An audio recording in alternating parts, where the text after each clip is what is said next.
हाय, मैं रवि के बिंदास बोल में आपका स्वागत है। सच्ची और निष्पक्ष पत्रकारिता के लिए मैं आपके सामने हाथ फैलाने आया हूं।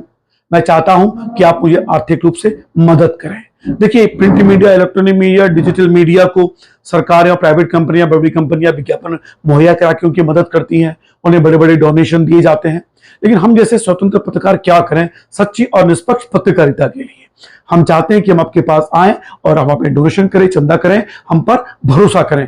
आप हम पे भरोसा क्यों करें?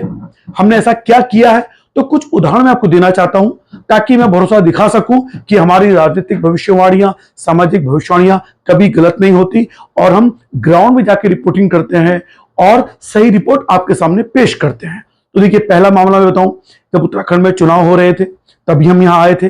दिल्ली रहे 20 साल, अच्छा खासा पैसा कमाते थे, 1-1.5 लाख रुपए कोचिंग में। लेकिन जब यहाँ आए, देखा उत्तराखंड बनने के बाद जो उत्तराखंड बनने की हमने कल्पना की थी वो उत्तराखंड बन नहीं पाया है। लॉकडाउन ने हमें मौका दिया, हम अपने राज्य में जाएं, अपने इलाके में जाएं। हमने देखा यहाँ तो भ्रष्टाचार में चरम बूढ़े हुए हैं अधिकारी, नेता सब। तो हमने ईमानदार पत्रकारिता शुरू करने का निर्णय लिया। तो आपसे निवेदन करना चाहता हूं कि सच्चे पत्रकारिता के लिए, निष्पक्ष पत्रकारिता के लिए आप हमें डोनेशन दें। अब देखिए, जब हम आए तो सबसे पहले हमने ये भविष्यवाणी की थी कि उत्तराखंड में बीजेपी पूर्ण बहुमत से आ रही है। तो लोगों ने कहा, कैसी बात कर रहे हो, कांग्रेस आ रही है, आप झूठ बोल रहे हो, तो बीजेपी के भक्त हो, ये वो प्रमाण दिखाना। क्योंकि मुझे मालूम था कि जब जैसे ही मुख्यमंत्री धामी बनाए गए थे तो युवाओं में जो उनके प्रति उत्साह था, तो गढ़वाल के इलाके में कांग्रेसी भी जो है धामी जी की बहुत तारीफ कर रहे थे। और हमने रिपोर्ट बनाई तो लोगों ने मजाक तो बनाया, लेकिन देखिए अंत को तो हुआ क्या, सरकार तो भाजपा की आई। रामनगर के संदर्भ में बात करूं तो हमने जब यहाँ पे एक गुल्लक सर्वे किया, उसमें बीजेपी जीती। तो लोगों ने कहा, तुम बीजेपी का भक्त हो, तुम तो रामनगर से बीजेपी को जिताओगे, इस बार तो वो हार रही है। हमने कहा, देखिए रिपोर्टिंग, हमने गुल्लक सर्वे किया है, बाकी भविष्य में तय होगा। यहां पर संजय नेगी ने जब निर्दलीय चुनाव लड़ने का बीड़ा उठाया, हमने ग्राउंड रिपोर्टिंग की, तो संजय नेगी एक मजबूत प्रत्याशी के रूप में उभरे। हमने उसकी भी रिपोर्टिंग दिखाई। तो जितनी भी राष्ट्रीय पार्टियां थी वो बड़ी हैरान कि तुम निर्दलीय प्रत्याशी को क्यों बता रहे हो, यहां तो किसी भी निर्दलीय प्रत्याशी को 5,000 से अधिक वोट पड़ता ही नहीं है। हमने कहा, भाई जैसा ग्राउंड सर्वे आ रहा है हम सामने पेश कर रहे हैं। और वास्तव में संजय नेगी ने कड़ी टक्कर दी भी। और चुनाव के दिन जो हमने रिपोर्टिंग करी और ये स्पष्ट हमने कह दिया था कि अगर 70% से अधिक वोटिंग होगी तो बीजेपी जीतेगी, 65% से कम वोटिंग होगी तो कांग्रेस जीतेगी, अगर इसके बीच होगा तो कड़ी टक्कर होगी।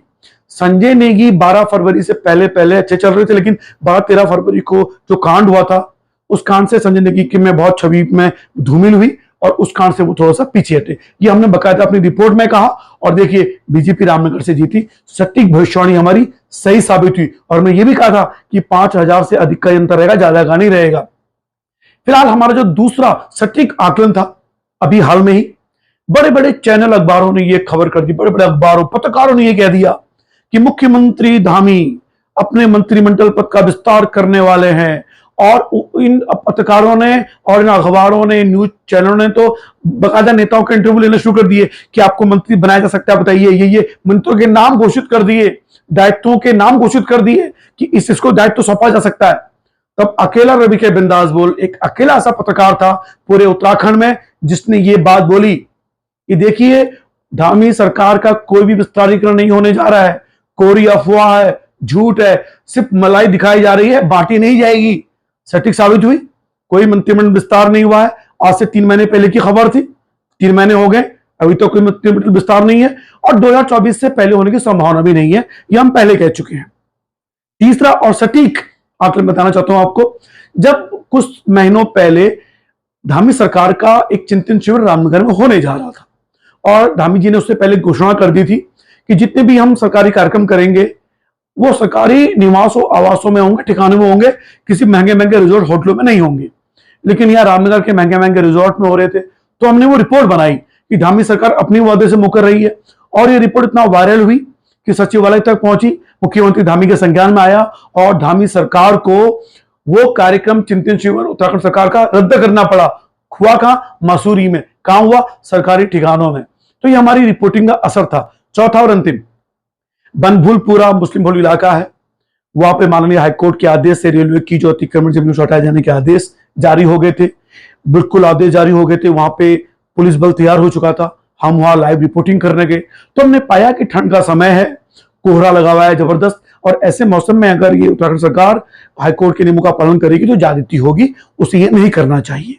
और हमारी इस रिपोर्ट का यह असर हुआ कि नेशनल और इंटरनेशनल मीडिया तक खबर पहुंची और वो सारे के सारे इंटरनेशनल पत्रकार, नेशनल पत्रकार हल्द्वानी में अड्डा जमा लिया उन्होंने। जो खबर ढंग से नहीं आ रही थी वो रवि के बिंदास बोल ने दिखाई थी।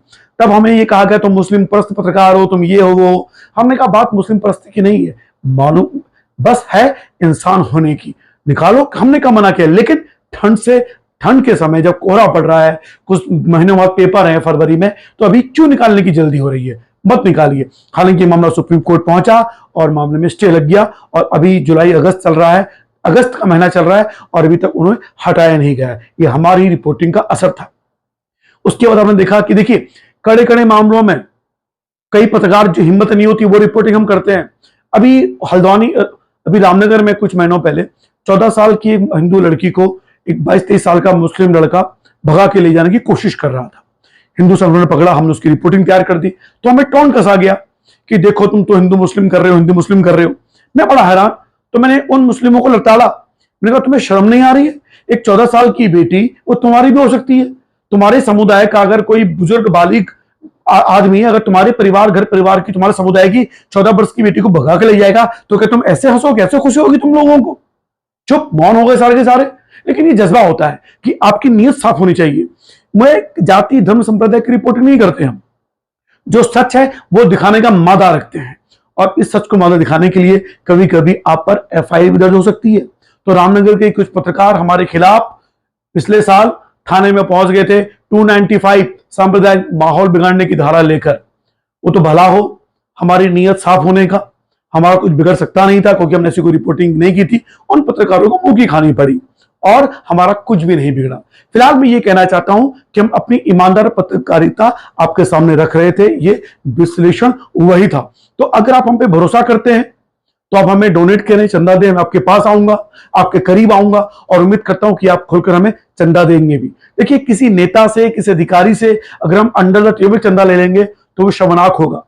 आज कोई नेता अधिकारी आपका अपना है, पर ये नेता कल आपके अपने नहीं होंगे, क्योंकि नेता कब अपना, आपको पता है कि नेता जो होते हैं वो गिरगिट की तरह रंग बदलते हैं और जब वो रंग बदल लेंगे आपके विरोधी हो जाएंगे और आपने उससे पैसा लिया है तो क्या कहेंगे वो लोग, देखो इस पत्रकार ने मुझसे पैसा लिया था तब और मेरे कहने पे ये रिपोर्टिंग करता था, ये तो ऐसे ही पत्रकार है। लेकिन रवि के बिंदास बोल के लिए कोई ऐसा नहीं कह सकता, क्योंकि हमने किसी से भी पैसा नहीं लिया है और लेते हैं तो डंके की चोट पर बोलते हैं। नेताओं के पास हम जाएंगे, खुलेआम जाएंगे, मांगेंगे उनसे पैसा, वो देंगे तो अच्छी बात है, क्योंकि एक स्वतंत्र चैनल चलाने के लिए आपको आर्थिक सहयोग चाहिए। मेरा कोई दुश्मन नहीं है, मैं सबके पास जाऊंगा। अगर कोई मुझे दुश्मन मानता है तो वो उसकी गलती है। फिलहाल रवि के बिंदास बोल आपसे निवेदन करना चाहता है कि हमें खुलकर दान करें, हम आपके पास आएंगे। पर बता दूं, कुछ दिनों पहले जब मैंने एक पोस्ट डाली थी तो मुझे अभी तक 16,000 रुपए इकट्ठा हो चुका है और 2 महीने पहले जब मैंने चैनल खोलने की बात की किसी व्यक्ति से और नॉन पॉलिटिकल आदमी से, तो उसने मुझे 20,000 रुपए दिए और बोला रवि ये हमारी और मदद है, लेकिन एक गुप्त दान रहेगा, हमारा नाम नहीं आना चाहिए। तो इस वीडियो के माध्यम से उनको मैं साधुवाद देना चाहता हूं। लेकिन हाँ, वो नॉन पॉलिटिकल आदमी है, बता दो मैं आपको, क्योंकि आपको लगा हो तो इस व्यक्ति ने दिया है इसको पैसा। नहीं, किसी नेता ने मुझे नहीं दिया और किसी नेता ने चुनाव के बाद मुझे पैसा नहीं दिया है, मैं आपको बता दूं। रामनगर की बात कर रहा हूं। फिलहाल रवि के बिंदास बोल देखने के लिए शुक्रिया। आर्थिक सहयोग का आकांक्षी आपका रवि के बिंदास बोल, इसी आवाज में आपके सामने आऊंगा। ईमानदार निष्पक्ष पत्रकारिता जरूर करूंगा, वो मेरा पेशा, पैसा दे ना दे, लेकिन जब तक जान है ईमानदारी से पत्रकारिता करता रहूंगा। रवि के बिंदास बोल देखने के लिए शुक्रिया। जय उत्तराखंड।